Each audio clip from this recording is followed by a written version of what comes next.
की भारत माता की। केंद्रीय रक्षा मंत्री श्री राजनाथ सिंह जी का मैं हल्का डेराबस्सी में पहुंचने पर हार्दिक अभिनंदन करता हूं और गर्व से कह सकता हूं कि प्रधानमंत्री नरेंद्र मोदी जी के, राजनाथ सिंह जी व अमित शाह के कुशल नेतृत्व में आज देश सुरक्षित हाथों में है। देश की जनता और आंख उठाने की हिम्मत किसी की नहीं है। देश के दुश्मनों को इस पार भी मार रहे हैं भारत में, और जरूरत पड़ी तो उस पार जाकर भी मारेंगे। पहले भारत को विश्व बिरादरी गंभीरता से नहीं लेती थी। वर्ष 2014 के बाद भारत को पूरा विश्वास गंभीरता से लेने लगा, विश्व गंभीरता से लेने लगा। उन्होंने कहा कि भाजपा ने देश को झुकने नहीं दिया। वर्ष 2017 में पाकिस्तान परस्त आतंकियों के हमले से पुलवामा और उड़ी के पैरामिलिट्री फोर्स को जवान शहीद हुए। प्रधानमंत्री नरेंद्र मोदी ने तत्काल उच्च स्तरीय बैठक बुलाई। 5 मिनट के भीतर फैसला लिया गया। पाकिस्तान में सर्जिकल स्ट्राइक कर विश्व को दिखाया गया कि भारत अब झुकने वाला नहीं है। एयर स्ट्राइक से भी दुश्मनों को जवाब दिया गया। गलवान घाटी में भारतीय सेना ने चीन की सेना को पीछे हटने पर मजबूर किया। मुझे गर्व है कि मैं भाजपा का सदस्य हूं। भाजपा ही एकमात्र पार्टी है जो एक आम से कार्यकर्ता को उठाकर शीर्ष पद पर बैठा देती है, जिसका उदाहरण मैं खुद आपके सामने हूं। मुझे एक आम कार्यकर्ता से उठाकर पार्टी ने विधानसभा चुनाव का उम्मीदवार बना दिया। अब आगे की जिम्मेवारी आप लोगों की है। आने वाली 20 फरवरी को अपना एक एक कीमती वोट कमल के निशान पर डालें और प्रदेश की सर्वव्यापी विकास की जिम्मेवारी आदरणीय नरेंद्र मोदी जी की होगी। अगर केंद्र सरकार द्वारा जनहित में बनाई जा रही नीतियों को पंजाब में लागू करवाना है तो पंजाब में भाजपा की सरकार लानी होगी। इसके लिए आपको पंजाब में भाजपा को जीत दिलानी होगी। एक समय था जब पंजाब खेलों व आपसी भाईचारे के लिए जाना जाता था। लेकिन पिछले कुछ समय से सरकारों ने इसे नशे का गढ़ बना दिया। उन्होंने कहा कि गत दिनों देश के प्रधानमंत्री नरेंद्र मोदी पंजाब को कई बड़े पैकेज देने के लिए पंजाब पहुंचे, लेकिन पंजाब की कांग्रेस सरकार ने किसानों के नाम पर उनका विरोध करवाया। हालांकि उक्त विरोध में शामिल लोग वो थे जो किसान नहीं और ना ही पंजाब का भला चाहते थे। पंजाब में फैले ड्रग्स माफिया राज और भ्रष्टाचार को भाजपा खत्म करेगी। पंजाब के लोग अब कलह में फंसकर टुकड़ों में बिखड़ी कांग्रेस पर भरोसा नहीं करेंगे। वहीं अकाली दल और आम आदमी पार्टी से भी पंजाब के लोग निराश हैं। इसलिए अब भाजपा पूरी तरह से नशा, भ्रष्टाचार और माफिया मुक्त पंजाब बनाएगी। राज्य में भाजपा सरकार आते ही विधानसभा डेराबस्सी में क्षेत्र के लघु उद्योग लगने व अवैध माइनिंग का काम खत्म करने का काम पहल के आधार पर शुरू किया जाएगा। पंजाब की राजधानी चंडीगढ़ के साथ लगते मोहाली जिले की सब डिवीजन शहर डेराबस्सी के नागरिक आज बुनियादी सुविधाओं को तरस रहे हैं। क्षेत्र आज भी विकास के मामले में पिछड़ा हुआ है। राज्य में बारी बारी सत्ता संभालने वाले अकाली दल और कांग्रेस ने हमेशा ही लालड़ू के सीमावर्ती गांवों की अनदेखी की है, जिसके चलते लोगों का अकाली दल व कांग्रेस से मोह भंग हो चुका है। इलाके के गांवों में हालात ये है कि अकाली दल के विधायक और कांग्रेस के हल्का इंचार्ज ने कभी भी पेयजल का भी उचित प्रबंध नहीं करवाया। हालांकि कि कांग्रेसी उम्मीदवार दीपेंद्र सिंह ढिल्लों पर कोई भी व्यक्ति विश्वास नहीं कर रहा, क्योंकि पिछले एक दशक में उन्होंने कभी आजाद, कभी श्रोमणी अकाली दल तो कभी कांग्रेस से चुनाव लड़ा। यहां तक कि उनकी खुद की पार्टी के लोग भी उन पर विश्वास नहीं कर रहे, और जिसे देखते हुए जैसे डूबते जहाज से लोग छलांग मारते हैं, वही हाल कांग्रेस का बना हुआ है, जो लगातार पार्टी भाजपा व अन्य दलों में शामिल हो रहे हैं। हमारा वादा है, हम डेराबस्सी हल्के का प्रदूषण नियंत्रण बोर्ड के नियंत्रण से बाहर हो चुका है। हल्के की घग्गर नदी व लालड़ू की इकलौती झरमल नदी प्रदूषण के नुकसान से आने वाली पीढ़ियों को बचाने के लिए व्यापक स्तर पर काम करने की जरूरत है, जो केवल केंद्र की भाजपा सरकार ही कर सकती है। सड़क नेटवर्क को बढ़ाते हुए केंद्रीय सड़क परिवहन एवं राष्ट्रीय राजमार्ग मंत्रालय नितिन गडकरी जी की देखरेख में भारतमाला परियोजना पर काम कर रही है। इन सड़कों के निर्माण के समय किसानों को जमीनों में उचित मुआवजा देने का जो हमने रखा गया है, और मैं आपसे जो भी वादे किए वो हम निभाएंगे, क्योंकि भारतीय जनता पार्टी की आदत है, जो कहा वो हम करके दिखाते हैं। भारतीय जनता पार्टी का एक पूर्ण आपका साथ एक नारा है, सबका साथ, सबका विकास, सबका विश्वास, सबका प्रयास। बीजेपी की सरकार आजाद भारत की पहली सरकार है जो अपनी मैनिफेस्टो में किए वादों को पूरा करने का इतिहास रख चुकी है। और आज हमने यहाँ पर अपना डेराबस्सी हल्के का चुनावी मैनिफेस्टो जारी किया हुआ है और आज हिंदुस्तान में विकास का महान यज्ञ चल रहा है। इस यज्ञ में अपने हिस्से की आहुति जरूर डालें। आने वाली 20 फरवरी को कमल का बटन दबाएं और भाजपा को विजयी बनाएं। मैं आपसे फिर एक बार आह्वान करता हूं कि आप अपने घरों से निकल करके मतदान केंद्र पर जरूर जाएं और भारी बहुमत से यहां पर प्रधानमंत्री मोदी जी के कद को बढ़ाएं और उनके पांवों को यहां पर सुदृढ़ करें। इन्हीं शब्दों के साथ मैं अपनी वाणी को विराम देता हूं और सबसे आप पर एक जय घोष करने का अपनी मुष्टिकाएं बंद करेंगे और दोनों हाथ उठा करके बोलेंगे, भारतीय जनता पार्टी, भारतीय जनता पार्टी, भारत माता की, भारत माता की जय श्री राम। धन्यवाद।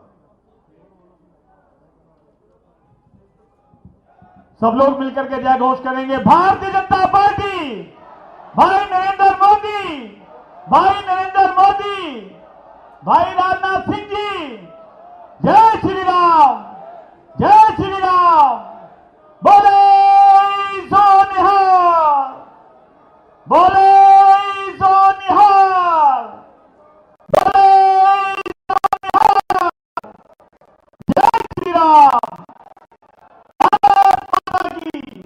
भारत माता की। आदरणीय राजनाथ सिंह जी हम सबको संबोधित करेंगे।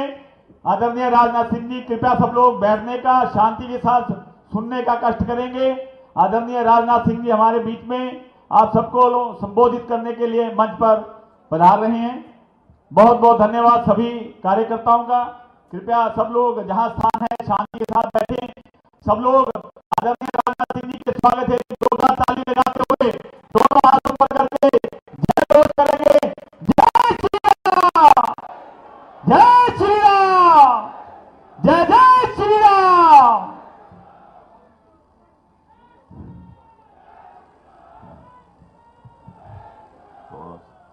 थोड़ा सा इसको जरा ऊपर कराइए, आवाज या बगल में करो तो भैया। चलिए ओके ठीक है। बोलिए भारत माता की। भाई आपकी माइक की आवाज ज्यादा अच्छी है। 15 दिन से लगातार प्रतिदिन 3-4 सार्वजनिक सभाओं को संबोधित करना पड़ता है। अच्छी होनी चाहिए। हमारे हरियाणा सरकार के वरिष्ठ मंत्री और गृह मंत्री श्री अनिल विज जी, सांसद लोकसभा डॉक्टर अरविंद जी शर्मा और हमारे किसान मोर्चे के राष्ट्रीय उपाध्यक्ष श्री हरजीत सिंह जी गरेवाल, हरियाणा सरकार के मंत्री श्री ओपी जी यादव, श्री नायब जी सैनी, सांसद लोकसभा कुरुक्षेत्र, श्री संजय खन्ना जी, भारतीय जनता पार्टी के प्रत्याशी जिनका भाषण भी आपने सुना, श्रीमती लतिका शर्मा जी पूर्व विधायक, Shri Sushil Rana BJP district president, Shrimati Renu Khanna, Shri Satpal ji गैन ये हमारे एक्स मेंबर ऑफ पार्लियामेंट, और श्रीमान भारत भूषण जी चेयरमैन, और पंडित वीरेश जी शांडिल्य, और इस सभा में मौजूद सभी सम्मानित बहनों एवं भाइयों। इसकी आवाज गायब हो गई, हमको यह दीजिए, आप दो भाई इसको। ओके चलिए बैठ जाइए, कोई कष्ट करने की जरूरत नहीं है, जब आपको जिता रही है।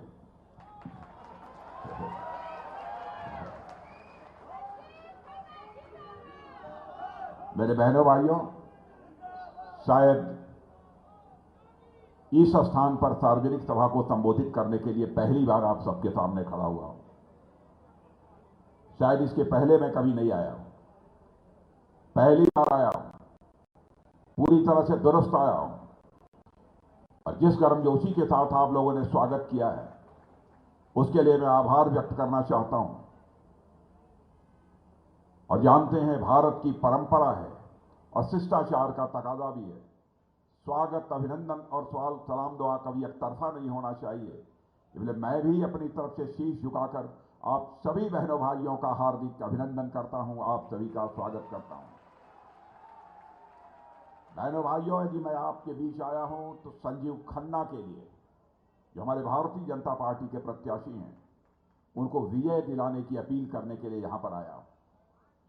और आज जिस धरती पर मैं खड़ा हूं वो हमारे गुरु नानक देव जी की धरती है, इसलिए गुरु नानक देव की धरती, पावन धरती को भी शीश झुकाकर मैं नमन करता हूं। जहां तक गुरु नानक देव जी का प्रश्न है,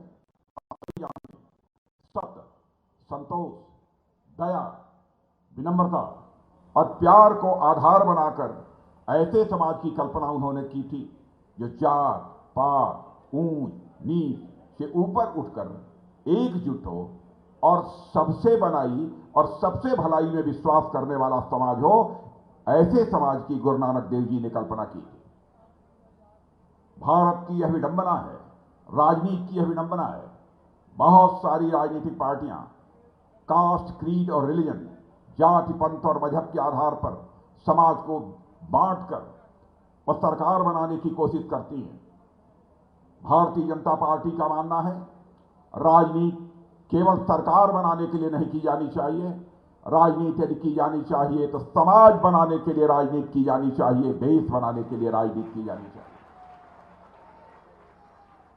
बहनों भाइयों, हमारे प्रधानमंत्री ने एक नारा दिया था, सभी कार्यकर्ताओं के बीच वह नारा काफी प्रचलित है कि हम लोग कहते हैं सबका साथ, सबका विश्वास, सबका प्रयास और सबका विश्वास। यह गुरु नानक देव जी की जो अपेक्षा थी, जिस रास्ते पर चलने की बात उन्होंने कही थी, उसी के अनुरूप हमारे प्रधानमंत्री जी यह नारा सारे देश को देने का काम किया है। पंजाब की धरती का राष्ट्र के निर्माण में कितना बड़ा योगदान है, उसकी मैं बहुत विस्तार में जाकर यहां पर चर्चा नहीं करना चाहता। और वहां विशेष रूप से यहां के सिख नौजवानों के बारे में मैं कहना चाहता हूं। बहनों भाइयों, गुरुओं ने जिस प्रकार से आजादी की लड़ाई में भी बलिदान दिया है, भारत माता का मस्तक है, भारत इसे किसी भी सूरत में भूल नहीं सकता है, तो भारत इसका रहेगा। मेरे बहनों भाइयों, इसे हमें किसी भी सूरत में भूलना नहीं चाहिए। पंजाब के प्रति हमारे प्रधानमंत्री के दिल में बराबर यह ख्वाहिश रहती है। पंजाब राज्य के लोग जितने परिश्रमी हैं, पंजाब की धरती जितनी उपजाऊ है, उस रेशियो में देखा जाए तो इसका विकास के साथ होना चाहिए, वो नहीं हो पा रहा। क्यों नहीं विकास हो पा रहा?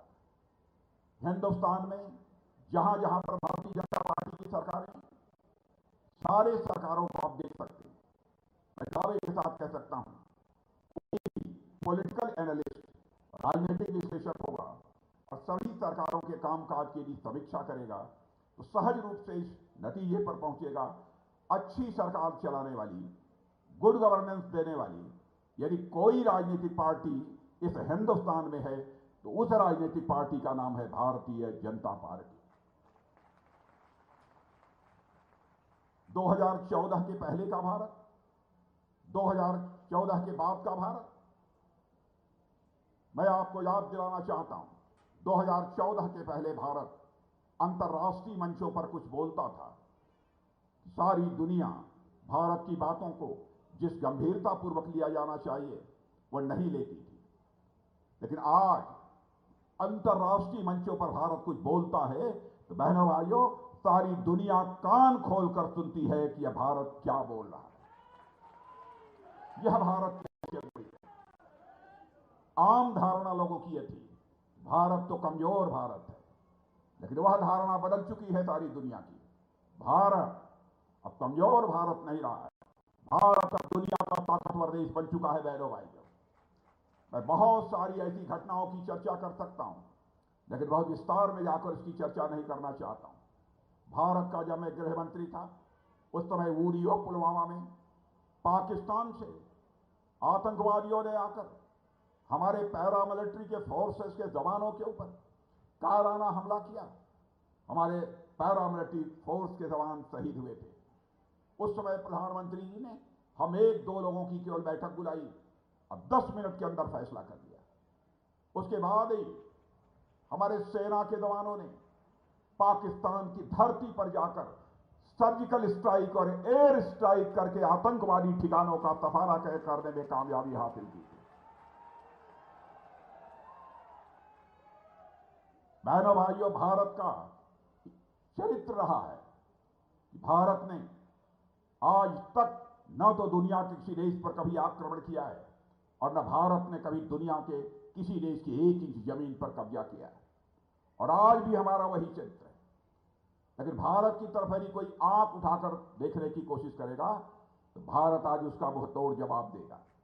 और जो कुछ भी हम लोगों ने किया है, उरी पुलवामा की घटना के बाद यह साफ संदेश सारी दुनिया को चला गया कि भारत के अंदर वह ताकत है कि यदि भारत को यदि कोई छेड़ने की कोशिश करेगा तो भारत किसी भी सूरत में छोड़ेगा नहीं। और यह भी संदेश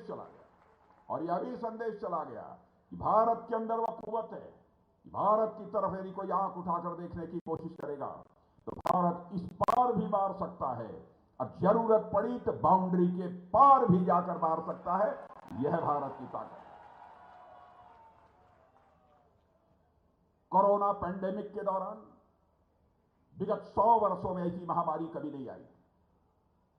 इसको लेकर सारी दुनिया की धारणा थी कि दुनिया की जो रिच कंट्रीज हैं, जो धनवान देश हैं, इस महामारी के संकट से तो निपट लेंगे, भारत का क्या होगा। भारत के भी बहुत सारे लोग कहते थे यह बहुत बड़ा चैलेंज है, बहुत बड़ी चुनौती है, भारत कैसे निपटेगा।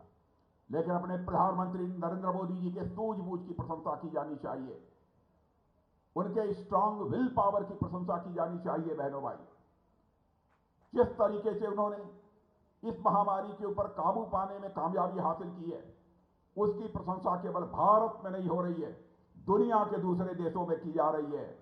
आज भी चाहे अमेरिका हो, चाइना हो, रशिया हो, ऑस्ट्रेलिया हो, कोरोना के संकट से निपटने में जो उन्हें कामयाबी हासिल होनी चाहिए थी, वह कामयाबी हासिल नहीं हो पाई। टीका, यानी इसे अंग्रेजी में वैक्सीन कहते हैं, भारत में उस समय नहीं बनता था। दुनिया के दूसरे लोगों से वैक्सीन मंगाई जाती थी, उस वैक्सीन का हम प्रयोग करते थे। लेकिन कुछ ही महीनों के अंदर ऐसे हालात पैदा हो गए भारत में कि हम वैक्सीन यही बनाने लगे, केवल अपने लोगों को ही नहीं लगाते हैं, बल्कि हम वैक्सीन का अब दुनिया के दूसरे देशों को एक्सपोर्ट करने लगे। बहनों भाइयों, यह है भारत की हैसियत। बड़े से बड़े संकट और बड़ी से बड़ी चुनौती का सामना करने की कुव्वत भारत के अंदर पैदा हुई है। और हमारी सरकार आने के बाद, और केवल मोदी जी की सरकार नहीं, इसके पहले आदरणीय अटल बिहारी वाजपेयी जी की भी सरकार को आपने काम करते हुए देखा है। कांग्रेस की सरकारों को भी इस देश में काम करते हुए आपने देखा है। बहनों भाइयों, हर कांग्रेस की सरकार के मंत्रिमंडल के किसी न किसी मंत्री के ऊपर भ्रष्टाचार के आरोप लगे होंगे। लेकिन चाहे आदरणीय अटल बिहारी वाजपेयी जी की सरकार रही हो, चाहे हमारे नरेंद्र भाई मोदी जी की सरकार हो, भारत ही नहीं, दुनिया के दूसरे देशों में रहने वाला कोई व्यक्ति भी उंगली उठाकर नहीं कह सकता, चाहे अटल जी का मंत्रिमंडल का कोई मंत्री रहा हो अथवा मोदी जी के मंत्रिमंडल का कोई मंत्री रहा हो, किसी मंत्री के दामन पर कोई भ्रष्टाचार की दाग लगी हुई हो, बहनों भाइयों, कोई नहीं कह सकता। भ्रष्टाचार पर अंकुश पाना, इसे भी हम एक चुनौती मानते हैं, और हमारी सरकार ने इसे चुनौती के रूप में स्वीकार किया है। लोग यह कहेंगे क्या भ्रष्टाचार नीचे तक पूरी तरह से समाप्त हो गया? यह मैं दावा नहीं करना चाहता, लेकिन ऊपर के स्तर पर भ्रष्टाचार को रोकने में हम लोगों ने काफी हद तक कामयाबी हासिल की है, यह तो मैं दावा कर सकता हूं। ऊपर के स्तर पर भी हम लोगों ने रोका है। मैं आपको याद दिलाना चाहता हूं, एक बार भारत के प्रधानमंत्री राजीव गांधी जी, उन्होंने अपनी लाचारी व्यक्त करते हुए कहा था, क्या करें, मैं पूरी कोशिश करता हूं, जो पैसा मैं दिल्ली से भेजता हूं लोगों के पास, पूरा का पूरा पैसा उन्हें मिल जाए, लेकिन मैं 100 पैसा दिल्ली से भेजता हूं और लोगों की जेबों में बामुश्किल 15 पैसा पहुंच पाता है। यह राजीव गांधी जी ने अपनी लाचारी व्यक्त की। लेकिन आपने देखा हमारे प्रधानमंत्री ने लाचारी व्यक्त नहीं की। बहनों भाइयों, इस चैलेंज को, इस चुनौती को स्वीकार किया। सबसे पहले प्रधानमंत्री बनते ही प्रधानमंत्री जनधन योजना के अंतर्गत अब खाते खोल दिए। और आज मैं डंके की चोट पर कह सकता हूं कि दिल्ली से 100 पैसा चलता है तो 100 का 100 पैसा आपकी जेब में पहुंचता है। बहनों भाइयों, एक भी पैसा भ्रष्टाचार की भेंट नहीं चढ़ने पाता है।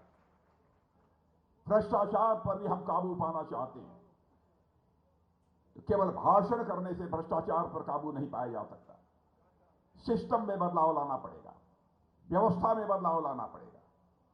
और वह सिस्टम में और व्यवस्था में बदलाव लाने का काम यहां हमारी सरकार कर रही है। जन सामान्य के लिए शासन करने वालों के अंदर जो संवेदनशीलता चाहिए वह हमारी सरकार में आपको देखने को मिलेगी। प्रधानमंत्री ने जिम्मेदारी संभालने के साथ ही घोषणा कर दी, हिंदुस्तान में एक भी परिवार हम ऐसा नहीं रहने देंगे जिस परिवार को अपना सिर ढकने के लिए पक्का छत न मुहैया हो जाए। और मैं दावे के साथ कहता हूं, पता नहीं पंजाब की सरकार ने कैसी भूमिका निभाई है, मैं नहीं कह सकता यहां किया है या नहीं किया है। बहनों भाइयों, यहां के लोगों को भी आवास प्राप्त होना चाहिए था, पता नहीं प्राप्त हुआ है कि नहीं हुआ है, इसकी जानकारी मुझे नहीं। कांग्रेस की सरकार हमारी केंद्रीय नीतियों को भी लागू नहीं करती है। हमारी जो सेंट्रल गवर्नमेंट की स्कीम्स है, जनता के हित वाली जो स्कीम्स है, उसको लागू करने में इस सरकार को क्यों आपत्ति होती है, यह बात हमारी समझ के परे है। मैं याद दिलाना चाहता हूं, 2014 में जब हम लोगों का शपथ ग्रहण समारोह पूरा हुआ तो मोदी जी और हम दोनों लोग मंच से उतरे। कुछ पत्रकार मित्रों ने घेर कर कहा कि मोदी जी कुछ ना कुछ तो बोलिए। उन्होंने कहा प्रेस करेंगे तो बोलेंगे। तो मैंने कहा कि बोल दीजिए क्या सेंटेंस कुछ। तो प्रधानमंत्री जी ने केवल एक ही सेंटेंस बोला था, बहनों भाइयों, कि हमारी यह सरकार भारत के गरीबों को समर्पित है। और मैंने यह महसूस किया, यह केवल कंठ के ऊपर से निकली हुई आवाज नहीं थी, बल्कि प्रधानमंत्री के दिल बोल रहा था। बहनों भाइयों, प्रधानमंत्री के दिल की आवाज। और आपने देखा होगा उसके बाद जितने भी योजनाएं लागू हुई हैं, सारी योजनाएं उसी उनके स्टेटमेंट के अनुरूप हैं। आवाज का सवाल है, क्या कभी आपने कल्पना किया था इस देश में कोई ऐसा प्रधानमंत्री आएगा जो यह सोचेगा गरीब घर की माताओं बहनों की इज्जत होती है, उनका भी सम्मान होता है, शौचालय उनके घर में भी होना चाहिए। किसी ने कल्पना की थी कभी? यह बातें लोगों को बहुत छोटी छोटी लग सकती हैं, लेकिन इन बातों की कितनी अहमियत होती है। माताएं बहनें दूर दराज के क्षेत्रों में जाकर देखिए, पंजाब में कितना होता है मैं तो नहीं बतला सकता हूं।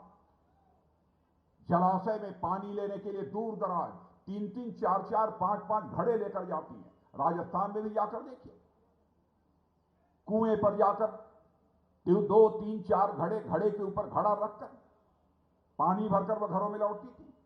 प्रधानमंत्री ने संकल्प लिया कि हम हिंदुस्तान का एक भी घर शेष नहीं बचने देंगे जिस घर में नल न पहुंच जाए और नल के माध्यम से लोगों को जल न मुहैया हो जाए, ऐसा एक घर भी शेष नहीं बचेगा। पंजाब के बहनों भाइयों को मैं यकीन दिलाना चाहता हूं, यदि यहां की कांग्रेस की सरकार ने इस स्कीम को प्रभावी तरीके से लागू नहीं किया है, हमारी सरकार बनते ही इन सारी योजनाओं को हम प्रभावी तरीके से लागू करेंगे। मेरे बहनों भाइयों, मैं आपको विश्वास दिलाना चाहता हूं, आपको यकीन दिलाना चाहता हूं। यहां सरकार न होने के कारण और विशेष रूप से कांग्रेस की सरकार होने के कारण बहुत बड़ा संकट है। मुझे जानकारी प्राप्त हुई, ड्रग का व्यापार होता है। क्या तमाशा है, अवैध खनन होता है। बना दो मेरे बहनों भाइयों भारतीय जनता पार्टी की सरकार, देखेंगे किसने मां का दूध पिया है जो कि यहां पर ड्रग का कारोबार कर लेगा और अवैध खनन कर लेगा।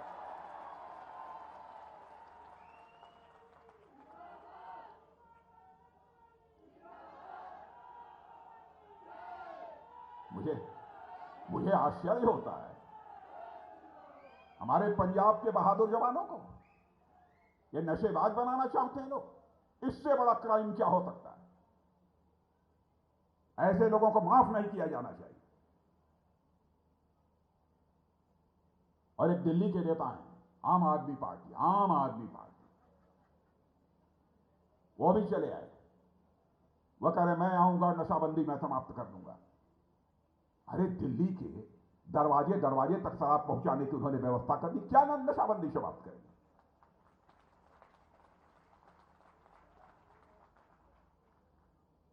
भ्रष्टाचार पर, अवैध कारोबार पर कैसे काबू पाया जा सकता है, इसकी कला यदि किसी को सीखनी है तो भारतीय जनता पार्टी की सरकारों से कला सीखी। हुकूमत कैसे चलाई जाती है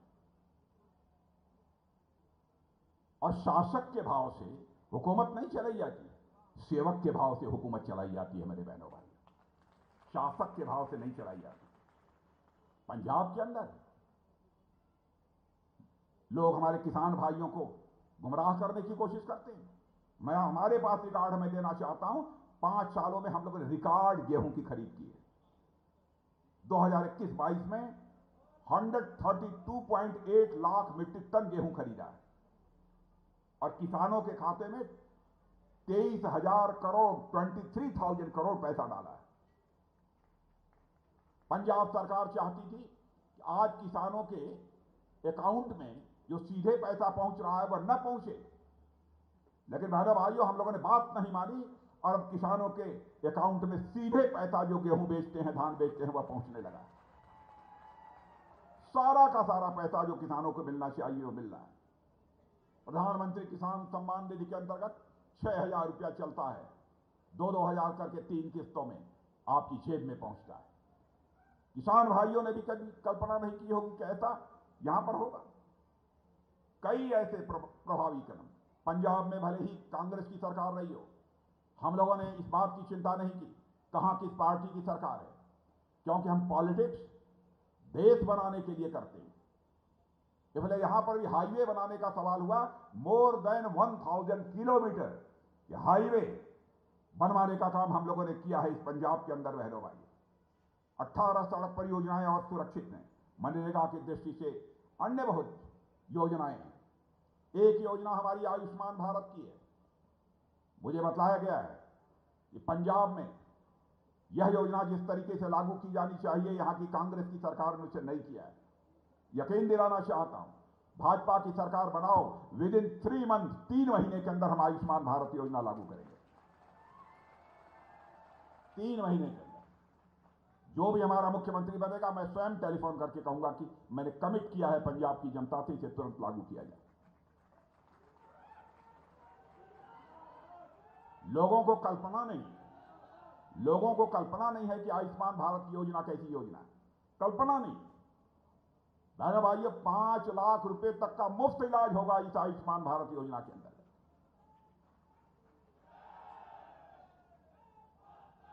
और हमारे हरियाणा, पंजाब के लोग अथवा हिंदुस्तान के किसी राज्य के लोग यदि चेन्नई जाते हैं, कलकत्ता जाते हैं, मुंबई जाते हैं, किसी दूसरे शहर में जाते हैं, बाजार में जाते हैं, वहां यदि बीमार पड़ जाते हैं, यदि उनके पास आयुष्मान भारत कार्ड है तो 5 लाख रुपए तक का उनका मुफ्त इलाज होगा। बहनों भाइयों, 5 लाख रुपए तक का मुफ्त इलाज होगा। सारी दुनिया में इस प्रकार की योजना किसी देश के पास नहीं है जैसी यह भारत के पास है। यह हमारी सरकार की ही पहल है, बिना किसी भेदभाव के। अमृतसर से लंदन, दिल्ली, बर्मिंघम, टोरंटो के लिए सीधी उड़ान प्रारंभ करने का काम किसी सरकार ने किया है तो हमारी सरकार ने किया है। बहनों भाइयों, किसी दूसरी सरकार ने नहीं किया है।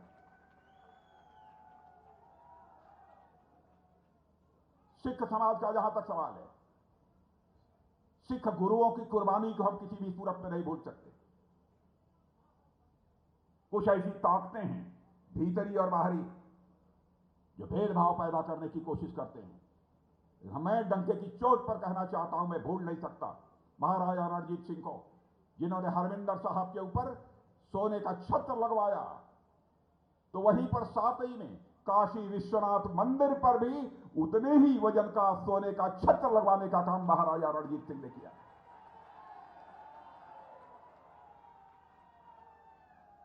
जब कभी मैं हरविंदर साहब के ऊपर के उस स्वर्ण छत्र को मैं देखता हूं बहनों भाइयों, तो तो मुझे भारतीय संस्कृति की, इंडियन कल्चर की उसमें चमक दिखाई देती है। मेरे बहनों भाइयों, हमारे जो गुरु रहे हैं, उन गुरुओं की क्या मंशा रही है, क्या भावना रही है, हर व्यक्ति को, चाहे वह हिंदू हो, मुसलमान हो, ईसाई हो, सबको समझना चाहिए। गुरु नानक देव ने जात पात पंथ मजहब की राजनीति करने के लिए कभी किसी को नहीं कहा, और हम लोगों ने भी उन्हीं के बताए मार्ग पर चलते हुए कहा, justice to all, appeasement of none. न्याय सभी के साथ होना चाहिए, लेकिन तुष्टीकरण किसी के साथ नहीं होना चाहिए। कांग्रेस पार्टी, आम आदमी पार्टी जाति पंथ और मजहब के आधार पर लोगों को भड़काने की कोशिश करते हैं। कहते हैं कि भारतीय जनता पार्टी कम्युनल है। मैं पूछना चाहता हूं कांग्रेस के दोस्तों से, आम आदमी पार्टी के लोगों से, कि जब हम मुफ्त राशन लोगों को मुहैया कराते हैं तो क्या हम ये देखते हैं कि हिंदू है कि मुसलमान है कि ईसाई है कि यहूदी है कि पारसी है? देखा है हमने। सांप्रदायिक राजनीति ये लोग करते हैं। बहनों भाइयों, हम समाज को बांटकर भारतीय जनता पार्टी राजनीति नहीं करेगी, भले ही भारतीय जनता पार्टी को उसका खामियाजा क्यों न भुगतना पड़े। जैसा मैंने कहा, हम केवल सरकार बनाने की राजनीति नहीं करते, यह हमारा चरित्र है। पंजाब की जो हालत इस समय की है, मुझे आश्चर्य होता है। मैं भी उत्तर प्रदेश का मुख्यमंत्री रह चुका हूं, जानता हूं कैसे सरकार चलाई जाती है, लेकिन यहां की सरकार, यहां की कांग्रेस पार्टी में अनुशासन है ही नहीं, डिसिप्लिन है ही नहीं। मुझे यहां का मुख्यमंत्री जो दिखाई देते हैं, चन्नी साहब, मुझे लगता है कि बिना सैनिक के वो सेनापति बने हुए हैं।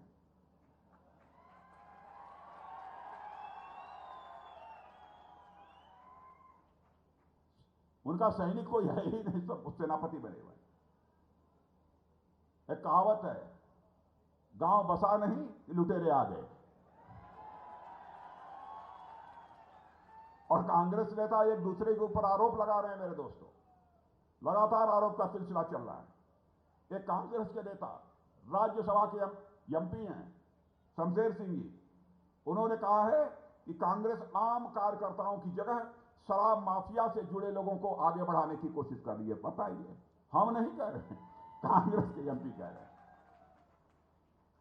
और मैं कांग्रेस के लोगों को चुनौती देना चाहता हूं, यदि जनता के सामने वोट मांगने जा रहे हो आप, हम जिन राज्यों में हमारी सरकार 2017 में रही है, हम अपना रिपोर्ट कार्ड लेकर जाते हैं कि हमने क्या कहा था और क्या किया। हिम्मत है तो कांग्रेस ने 2017 के चुनाव में जो कुछ भी कहा था पंजाब में, यह बताए पंजाब की जनता को कि आपका जो इलेक्शन मैनिफेस्टो था, उसमें जो कहा था, उसमें से कितना पूरा किया है। हमारा भी उठाकर कोई 2014 का इलेक्शन मैनिफेस्टो देख ले। पार्टी का राष्ट्रीय अध्यक्ष मैं उस समय था, हमारी देखरेख में इलेक्शन मैनिफेस्टो बना था। 2019 में भी इलेक्शन मैनिफेस्टो बनने की जिम्मेदारी मेरे ही कंधों पर थी, उठाकर कोई देख ले। ये लोग, इन लोगों ने जनता को छला है, जनता को धोखा दिया है। बहनों भाइयों, नेता भाषण बहुत करते हैं, नेताओं के कहने और करने में अंतर होने के कारण ही भारत की राजनीति और भारत के नेताओं पर से जनता का विश्वास धीरे धीरे समाप्त होता चला गया। और यह विश्वास का संकट निरंतर गहरा होता चला गया। आजाद भारत के इतिहास में इस विश्वास के संकट को चुनौती के रूप में किसी राजनीतिक पार्टी ने स्वीकार किया है तो केवल और केवल भारतीय जनता पार्टी ने स्वीकार किया। और मैं आपको यकीन दिलाना चाहता हूं, मेरे कार्यकर्ता बहनों भाइयों, आप भी जाकर जन जन तक संदेश पहुंचा दो।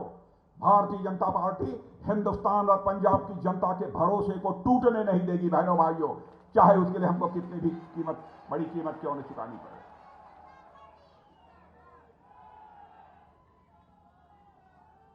हमने कहा था ना 1951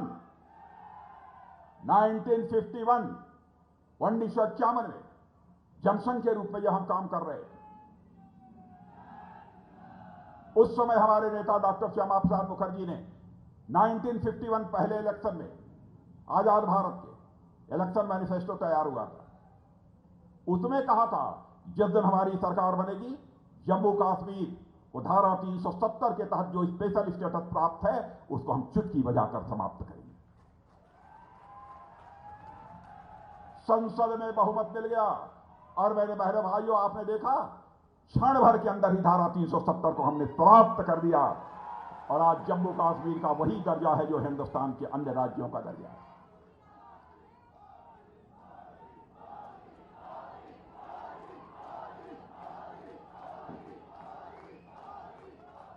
बहनों भाइयों, 1947 में भारत का विभाजन 1947 में भारत का विभाजन हिंदू मुसलमान के आधार पर नहीं होना चाहिए।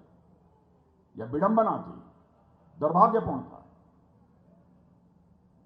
लेकिन विभाजन हो गया। वहां पर जो हमारे हिंदू, सिख, ईसाई, पारसी, यहूदी जो भी भारत के मूल निवासी थे, उनका धार्मिक उत्पीड़न हो रहा था। बहु बेटियों की इज्जत असमत लूटी जा रही थी। भारत आने की कोशिश करते थे। भारत यदि कोई आ भी जाता था तो भारत की नागरिकता जो उन्हें मिलनी चाहिए ससम्मान जिंदगी जीने के लिए, और भारत की नागरिकता उन्हें नहीं मिल पाती। मैं जब गृह मंत्री था उसी समय भारत की नागरिकता का कानून हमने तैयार किया था, लेकिन उस समय राज्यसभा में बहुमत न होने के कारण पास नहीं हो पाया था। फिर हमारे सक्सेसर और आज के गृह मंत्री श्री अमित शाह जी ने उसको लोकसभा राज्यसभा में पेश करके उसे पास कराया। बहनों भाई, अब यदि पाकिस्तान, अफगानिस्तान, बांग्लादेश से कोई भी हिंदू, सिख, ईसाई, पारसी, यहूदी जो भी भारत का मूल निवासी रहा है, धार्मिक उत्पीड़न के लिए यदि भारत आएगा तो बहनों भाइयों, ससम्मान उसे हम भारत की नागरिकता मुहैया कराएंगे और अपनी तरह से जिंदगी जीने का पूरा अधिकार देंगे। कांग्रेस के दोस्तों, बचो, देश को बांटने की कोशिश मत करो। सरकारें आती जाती रहती, सरकार ही सब कुछ नहीं होती है। भारत के ऋषियों और मनीषियों ने जो कहा है, हमारे देश के ऋषियों और मनीषियों ने भारत की सीमा में रहने वाले लोगों को ही अपने परिवार का सदस्य नहीं माना है, बल्कि पूरे विश्व की धरा पर रहने वाले लोगों को अपने परिवार का सदस्य मानते हुए वसुधैव कुटुंबकम, यानी the whole world is our family, यह संदेश देने कहीं किसी देश की धरती से सारी दुनिया को गया है तो केवल हमारे और आपके देश भारत की धरती से सारी दुनिया को गया है। मेरे बहनों भाई, यह है हमारा भारत। मैं कांग्रेस के दोस्तों से कहना चाहता हूं, सरकार बनाने का स्वप्न मत देखो, पहले आप अपने घर के झगड़े को ठीक करो। जब आप अपने झगड़े को नहीं समाप्त कर पा रहे हो तो पंजाब की समस्याओं को कैसे समाप्त करोगे? जब अपने झगड़ों को समाप्त नहीं कर पा रहे हो तो पंजाब की समस्याओं को कैसे समाप्त करोगे आप? अब मैंने देखा घोषणा पत्र कुछ राजनीतिक पार्टियों को, अरे भाई क्लास 12 पास करने के बाद जो नौजवान विदेश जाना चाहेगा हम उसको करोड़ देंगे। कोई कह रहा है कि हम पूरा 10 करोड़ का फंड बनाएंगे, कोई कुछ करेगा। क्यों पंजाब का जवान विदेश जाना चाहता है? क्या इस पर विचार नहीं होना चाहिए? एजुकेशन सिस्टम यहां ठीक नहीं है। जो जॉब अपॉर्चुनिटी, रोजगार के अवसर मिलने चाहिए वो रोजगार के अवसर उपलब्ध नहीं। यही मुहैया कराओ उस नौजवान को, वो अपनी भारत धरती की सेवा करना चाहता है, भारतवासियों की सेवा करना चाहता है। आप उसे विदेशी क्यों बना रहे? यहां पर उसको अवसर मिलना चाहिए। और एक प्रथा चल पड़ी है, 75% लोग 12वीं पास हुए बच्चे को वहां भेजो। अरे सारी सुविधाएं मिले, जो सम्मान मिलना चाहिए, सुविधाएं मिलनी चाहिए, पढ़ाई लिखाई की जो व्यवस्था होनी चाहिए वह ठीक हो। तो मैं समझता हूं भारत का नौजवान भारत में रहकर अपनी देश की सेवा करना चाहिए। कांग्रेस क्या करेगी पंजाब की? आम आदमी पार्टी क्या करेगी?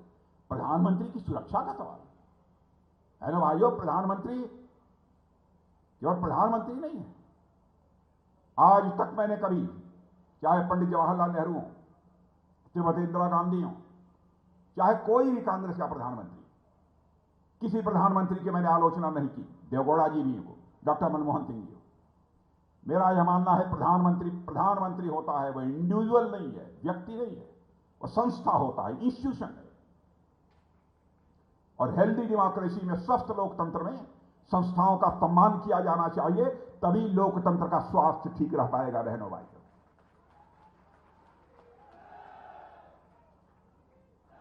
और ये मुझे आश्चर्य हुआ, यहां के मुख्यमंत्री ने हमारे प्रधानमंत्री को सुरक्षा नहीं मुहैया कराई। जो अपने देश के प्रधानमंत्री को सुरक्षा नहीं दे सकता, जो राज्य सरकार नहीं दे सकती है, उस राज्य सरकार को सत्ता में बने रहने का कोई नैतिक हक नहीं। बहनों भाइयों, जो कुछ भी इन्होंने हमारे प्रधानमंत्री मोदी जी के साथ किया है कांग्रेस के लोगों ने, यही अवसर है, राजनीतिक दृष्टि से वोट के माध्यम से इसका बदला ले लिया जाना चाहिए। बहनों भाइयों, मैं आप सबसे अपील करना चाहता हूं।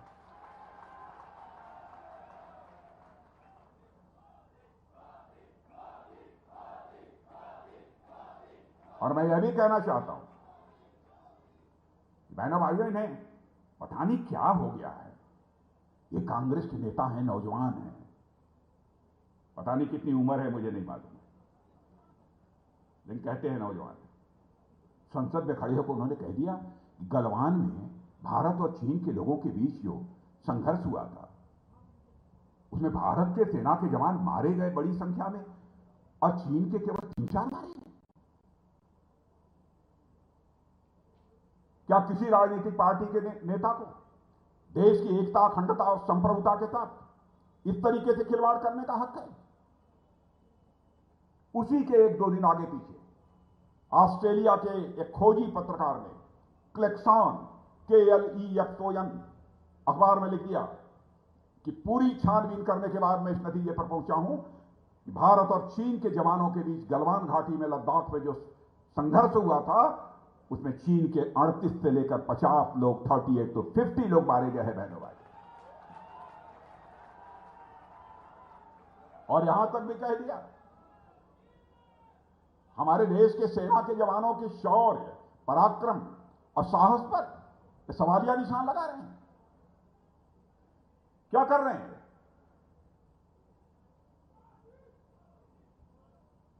और यहां तक कह दिया, इस सरकार के आने के बाद मोदी जी के रहते हुए चीन और पाकिस्तान की दोस्ती हो गई।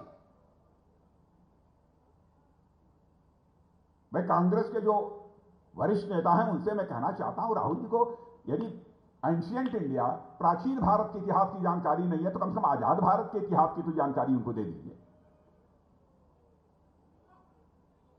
बहनों भाइयों, जिस समय सक्सगाम घाटी जो पाकिस्तान के द्वारा अवैध रूप से जिस पर कब्जा था, उसको चीन के हवाले पाकिस्तान ने किया, उस समय भारत के प्रधानमंत्री पंडित जवाहरलाल नेहरू थे। POK में काराकोरम जो हाईवे बना है भारत, चीन और पाकिस्तान की दोस्ती से, उस समय प्रधानमंत्री श्रीमती इंदिरा गांधी थी।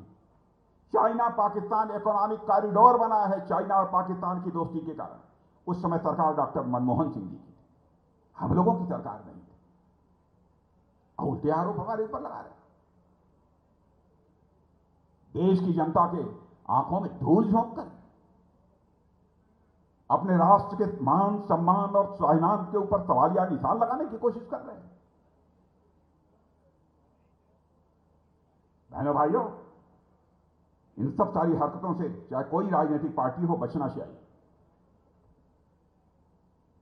मैं आप लोगों से यही अपील करने आया हूं कि आप केवल अपने वोट तक ही सीमित मत रहिए, आप जाइए, दूसरे क्षेत्रों में जाइए, लोगों से अपील करिए।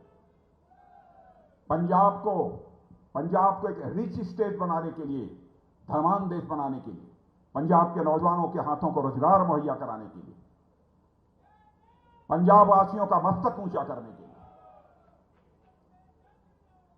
सभी लोग भारतीय जनता पार्टी को इस बार समर्थन दें और हमारी सरकार बनाएं। भारतीय जनता पार्टी और यहां पर CLP है ना, कैप्टन साहब की पार्टी, ये दोनों लोग मिलकर चुनाव लड़ रहे हैं। मेरे बहनों भाइयों, आप इसकी सरकार बनाइए, यही अपील करता हूं। और मैं प्रत्याशी, जब ये बोल रहे थे हमारे ये खन्ना जी, संजीव खन्ना जी, तो खन्ना जी की चेहरे की तरफ मैं देख रहा था। और आप समझेंगे कि मैं इनकी चेहरे की तरफ क्यों देख रहा था। यह नहीं देख रहा था कि कितने खूबसूरत हैं, क्या है, कैसे है, यह नहीं देख रहा था। मैं देख रहा था बहनों भाइयों, संजीव खन्ना के चेहरे पर सादगी, सज्जनता और सरलता हमको साफ तौर पर दिखाई दे रही थी, उसी को मैं देख रहा था। और साथ ही साथ मैं देख रहा था कि यदि इन्हें आपने अपना जनप्रतिनिधि चुना तो पूरी ईमानदारी के साथ अपने दायित्व का निर्वाह यदि कोई करेगा तो आपके संजीव खन्ना करेंगे, मेरा पूरा विश्वास है, मुझे पूरी यकीन है। तो जिता देंगे कि बस ऐसे ही। लेकिन एक बार यदि जिता देंगे तो तेज आवाज देते हुए, ताली बजाते हुए, ऊपर हाथ करके एक बार ताली बजाइए, यह बात हुई। हाँ, अरे मीडिया के मित्रों, उधर देखो, उधर। हाँ, तो मैं चलूं? चलें? मैंने कुछ पानी वाली पिलाएंगे कि ऐसे ही? अरे चलता हूं। और यदि संजीव खन्ना जी जीत गए और यहां पर हमारे बीच जी बैठे हैं, अनिल विज जी हमारे बहुत वरिष्ठ नेता हैं, हमारे अभिन्न मित्र हैं, तो आप समझिए, यदि आप लोग जीत गए और संजीव खन्ना ने यदि हम लोगों को कभी बुलाया तो बहनों भाइयों फिर से एक बार आपके बीच आना चाहेंगे इनके चुनाव जीतने के बाद।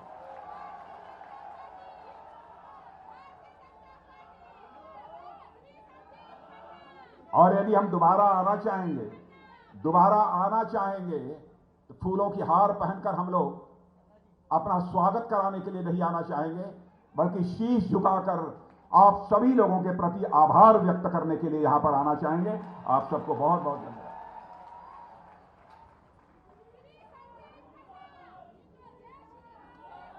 भारतीय जनता पार्टी, मैं निवेदन करूंगा धन्यवाद प्रस्ताव के लिए डॉक्टर अरविंद शर्मा जी, जो कि हमारे लगातार 4 बार सांसद चुनाव चयनित हुए हैं।